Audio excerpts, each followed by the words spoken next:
মর্মান্তিক পথ দুর্ঘটনায় মৃত্যু হলো এক টোটো চালকের। টোটো চালকের নাম মতিউর রহমান, বাবার নাম ভাদু শেখ, বাড়ি মোথাবাড়ি থানার চাঁদপুর গ্রামে। জানা যায় টোটো চালক কালিয়াচকের দিক থেকে আসার পথে হঠাৎই তার গাড়ি যান্ত্রিক ত্রুটির ফলে রাস্তা ধারে দাঁড়িয়ে থাকায় হঠাৎই তার গাড়ি এগিয়ে যায়।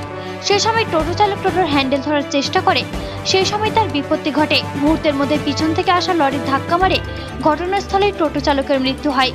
সোমবার সকাল 7:30টার সময় দুর্ঘটনাটি ঘটেছে কালিয়াচক থানার শিলামপুর হাটখোলা স্ট্যান্ডে। ঘটনার খবর পেয়ে ঘটনাস্থলে পৌঁছায় কালিয়াচক থানার পুলিশ। মৃতদেহ উদ্ধার করে নিয়ে যাওয়া হয়।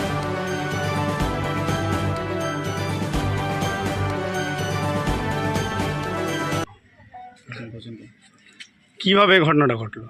আমরা বাম দিকে বসেছিলাম, দেখতে পাচ্ছি কি টোটো ডাইরেক্ট স্টার্ট হয়ে গেল। স্টার্ট হওয়ার পরে টোটোর চালক পিছনে ছিল, দৌড়ে গেল। দৌড়ে যেয়েই গাড়ি ক্রস করেছিল, দৌড়ে গিয়ে দেখি ডান দিকে ঘুরে গেল, মেরে দিল গাড়িতে। কিন্তু গাড়ি যেভাবে ওটা দেখা ওটা ড্রাইভার বলতে পারবে। আপনি তো গাড়িতে ছিলেন, আপনি কি দেখলেন?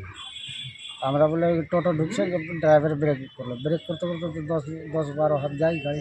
কতটা স্পিডে মোটামুটি ছিল? 20 ধরেন, 20-25। তাহলে টোটো দাঁড়িয়ে ছিল? টোটো দাঁড়িয়েছিল, ডাইরেক্ট স্টার্ট হওয়াতে টোটো চালক টোটো চালক ছিল না টোটো উপরে? পিছনে ছিল। আচ্ছা। টোটো চালক যদি টোটোতে থাকলে তো কোনো দুর্ঘটনাই হতো না। তাহলে হ্যাঁ, পিছনে ছিল, যখনই ডাইরেক্ট হয়ে গেছে গাড়িটাকে মানে বাঁচাতে গিয়ে ওরকম কেস হলো। তাহলে দোষটা কার ছিল, টোটো ড্রাইভার না লরি চালকের?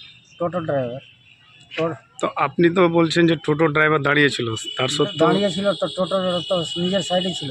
যখনই ডাইরেক্ট স্টার্ট হয়েছে তখনই টোটোর চালক পিছন থেকে গিয়ে গাড়ি টোটো বাঁচাবার চেষ্টা করেছে।